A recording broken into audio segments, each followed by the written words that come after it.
নমস্কার, আপনারা দেখছেন ভয়েস অফ বাঁকুড়া।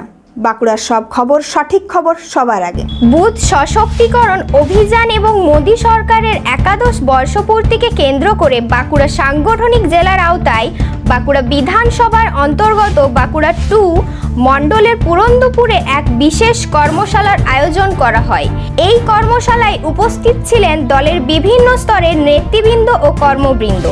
মূলত বুথ স্তরের সংগঠনকে আরও শক্তিশালী করা এবং সরকারের উন্নয়নমূলক কার্যগুলিকে জনসাধারণের মধ্যে তুলে ধরার লক্ষ্যই এই কর্মসূচি গৃহীত হয়। সভায় মোদী সরকারের বিগত 11 বছরের সফলতা, জনকল্যাণমূলক প্রকল্প এবং ভবিষ্যতের দিক নির্দেশনা নিয়ে আলোচনা হয়। কর্মীদের মধ্যে বাড়তি উদ্দীপনা লক্ষ্য করা যায় এবং সকলেই আগামী দিনের রাজনৈতিক রণনীতির জন্য নিজেদের প্রস্তুত রাখার বার্তা দেন।